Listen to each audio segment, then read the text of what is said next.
ভারতের রাজধানী বা সিলিকন ভ্যালি খ্যাত বেঙ্গালুরু শহর, চারপাশের আকাশচুম্বী কাচের ভবন, ঝকঝকে ফ্লাইওভার আর নিয়ন আলোর ঝলকানি দেখলে মনে হবে এটি বুঝি দক্ষিণ এশিয়ার সবচেয়ে আধুনিক, সবচেয়ে সভ্য এবং প্রযুক্তিগত দিক থেকে সবচেয়ে উন্নত একটি শহর। এই শহরের বাতাসে ভাসার কথা ছিল সফটওয়্যার, এআই আর স্টার্টআপের ভবিষ্যৎ নিয়ে আলোচনা। কিন্তু এই আধুনিকতার ঝকঝকে মেকআপের ঠিক নিচেই এই শহরের অন্ধকার গলিগুলোতে আজ এমন এক পচনশীল, বিষাক্ত এবং আদিম ঘৃণার চাষ হচ্ছে যা শুনলে সভ্য সমাজের যে কোনো মানুষের মেরুদণ্ড দিয়ে এক হিমশীতল আতঙ্কের স্রোত বয়ে যাবে। রাতের নিস্তব্ধতা চিরে হঠাৎ করে একটি রাস্তায় শোনা গেল এক অমানবিক পাশবিক গালিগালাজ আর চিৎকারের শব্দ। রাস্তার মাঝখানে দাঁড়িয়ে আছে 23 বছর বয়সী এক তরুণী নাসরিনা আর তার স্বামী মোহাম্মদ বিলাল। তাদের চোখে মুখে চরম আতঙ্ক। তাদের সামনে দাঁড়িয়ে থাকা মানুষটি কোনো রাস্তার বখাটে বা ছিচকে গুন্ডা নয়। তার পরনে ভদ্র পোশাক, তার পেশা মানুষের জীবন বাঁচানো। তিনি একজন চিকিৎসক, ডাক্তার নাগেন্দ্রপ্পা, যিনি শপথ নিয়েছিলেন মানুষের সেবা করার। তিনি আজ রাতের অন্ধকারে পরিণত হয়েছেন এক ভয়ঙ্কর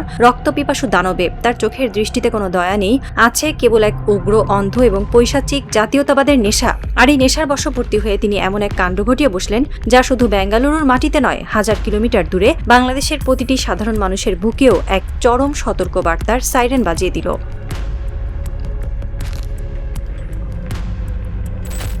ঘটনাটি কি ছিল? নাসরিনা এবং তার স্বামী বিলাল রাস্তা দিয়ে যাচ্ছিলেন। হঠাৎ করে তাদের পথ আটকে দাঁড়ান ওই ডাক্তার নাগেন্দ্রপ্পা। কোনো কারণ নেই, কোনো পূর্বশত্রুতা নেই, শুধু তাদের চেহারা, তাদের নাম এবং তাদের ধর্মাবলম্বন দেখে এই ডাক্তারের মাথায় হোয়াটসঅ্যাপ ইউনিভার্সিটির সেই পুরনো বিষাক্ত জুজুটি ভর করে বসল।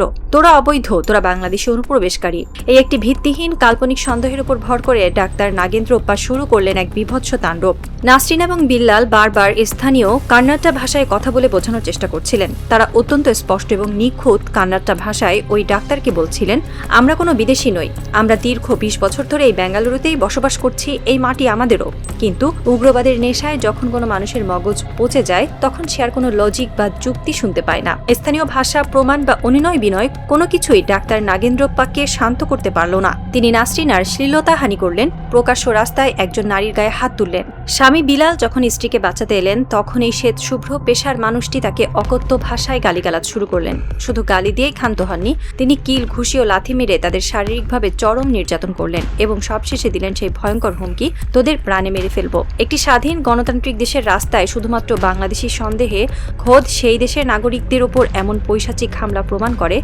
ভারত আজ আক্ষরিক অর্থে এক চরম, উগ্র এবং অন্ধ ফ্যাসিবাদের ল্যাবরেটরিতে পরিণত হয়েছে।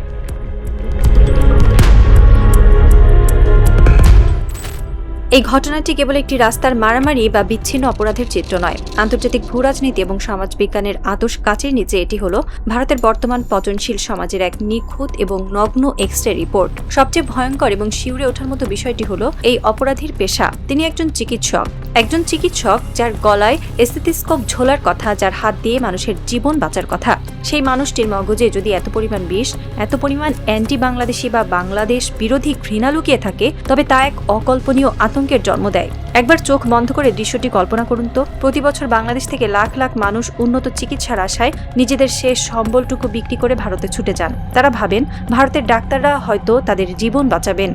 রোগীরা পরম ভরসায় এক বুক আশা নিয়ে এই চিকিৎসা পেশার মানুষদের হাতে নিজেদের জীবন সঁপে দেন। কিন্তু সেই চিকিৎসকদের ভেতর থেকে যদি এমন উগ্র, অন্ধ এবং বিদেশি আচরণ বেরিয়ে আসে, তবে ভারতে বাংলাদেশি রোগীদের ব্যক্তিগত নিরাপত্তা আজ কোথায় গিয়ে দাঁড়ায়? যে ডাক্তার রাস্তায় দাঁড়িয়ে শুধুমাত্র সন্দেহের বশে একজন মানুষকে লাথি মারতে পারে, সেই ডাক্তার যখন অপারেশন থিয়েটারে কোনো আসল বাংলাদেশি রোগীকে অজ্ঞাত অবস্থায় তার ছুরির নিচে পাবেন, তখন তিনি কি করবেন? তিনি কি সেই রোগীর জীবন বাঁচাবেন, নাকি তার ভেতরের সেই উগ্র হিন্দুত্ববাদী বাংলাদেশ বিরোধী সত্তা জেগে উঠবে? এই ঘটনাটি ভারতে চিকিৎসা সেবা কিংবা ভ্রমণের উদ্দেশ্যে যাওয়া সাধারণ বাংলাদেশি নাগরিকদের জন্য রেড অ্যালার্ট। সুস্থ হওয়ার আশায় প্রতিবেশী দেশে গিয়ে যদি কেবল ভুয়া সন্দেহ বা পরিচয়ের অজুহাতে এমন অনাকাঙ্ক্ষিত শারীরিক লাঞ্ছনা ও নিপীড়নের মুখোমুখি হতে হয়, তবে তা চরম জীবন ঝুঁকি তৈরি করে। চিকিৎসার নামে বাংলাদেশিরা কি তবে জেনে শুনে এক ভয়ঙ্কর মৃত্যু ফাঁদে পা দিচ্ছেন?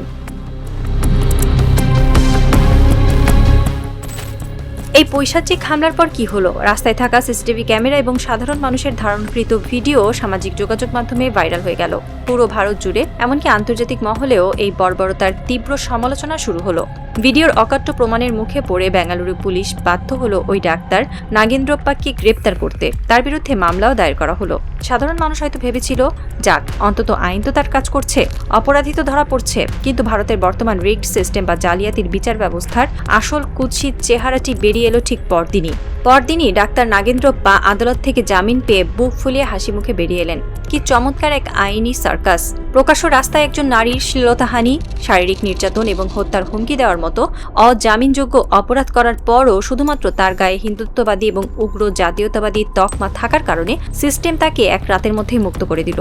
এটি কোনো সাধারণ জামিন ছিল না, এটি ছিল ভারতের উগ্রপন্থী গোষ্ঠীগুলোর প্রতি রাষ্ট্রের এক নীরব অলিখিত বার্তা। রাষ্ট্র যেন এই জামিনের মাধ্যমে তাদের পিঠ চাপড়ে বলে দিল, তোমরা খুব ভালো কাজ করেছো, বাংলাদেশি সন্দেহে যাকে ইচ্ছা মারো কাটো, কোনো সমস্যা নেই, আমরা পুলিশ এবং আদালত তোমাদের পাশেই আছি। যখন একটি রাষ্ট্র নিজের দেশের নাগরিকদের রক্ষা করতে ব্যর্থ হয়, যখন একটি রাষ্ট্র উগ্রবাদীদের প্রশ্রয় দেয়, তখন সেই রাষ্ট্র আর কোনো সভ্য রাষ্ট্র থাকে না, সেটি পরিণত হয় এক বর্বর কসাইখানায়।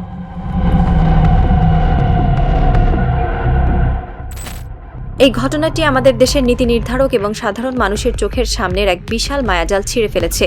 বছরের পর বছর ধরে আমরা ভারতের হাসপাতালের উপর নির্ভর করে আসছি।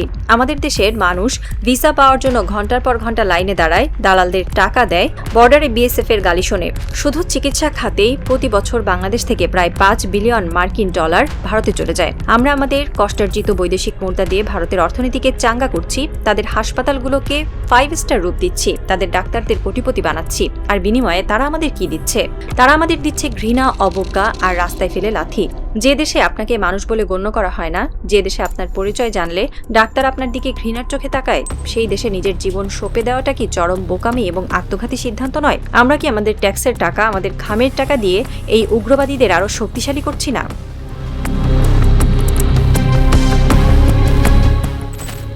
তবে অন্ধকারের মেয়াদ কখনোই অনন্তকাল হয় না। এই বঞ্চনা আর অপমানের দিন চিরতরে শেষ হতে চলেছে। বাংলাদেশের বর্তমান সরকার প্রধানমন্ত্রী তারেক রহমানের নেতৃত্বে ভারতের এই চিকিৎসা বাণিজ্যের মনোপলি বা একচেটি আধিপত্য ভাঙার এক যুগান্তকারী মাস্টার প্ল্যান হাতে নিয়েছে। আমরা আগেই জেনেছি, চীনের সাথে এক ঐতিহাসিক মেগা চুক্তির মাধ্যমে বাংলাদেশের মাটিতে নির্মিত হতে যাচ্ছে 20টি অত্যাধুনিক দানবীয় হাসপাতাল, যার মধ্যে 18টি 1000 শয্যার জেনারেল হাসপাতাল এবং 2টি 1500 শয্যার বিশেষায়িত হাসপাতাল। এই হাসপাতালগুলোতে থাকবে বিশ্বের সর্বাধুনিক রোবোটিক সার্জারি, ক্যান্সার, লিভার এবং কিডনি চিকিৎসার বিশ্বমানের সুবিধা। পাশাপাশি ভিসা জটিলতা এবং অপমানের হাত থেকে বাঁচার জন্য বাংলাদেশি রোগীদের জন্য চীনের ইউনান প্রদেশকে একটি নতুন, সাশ্রয়ী এবং বিশ্বমানের চিকিৎসা গন্তব্য হিসেবে গড়ে তোলার ব্লুপ্রিন্টও চূড়ান্ত হয়ে গেছে। অর্থাৎ বাংলাদেশ এখন আর ভারতের ওই পচনশীল, উগ্রবাদী এবং অমানবিক স্বাস্থ্য ব্যবস্থার মুখাপেক্ষী হয়ে থাকবে না। যে 5 বিলিয়ন ডলার ভারত প্রতি বছর আমাদের কাছ থেকে লুটে নিত, সেই টাকার স্রোত এখন পুরোপুরি বন্ধ হতে যাচ্ছে।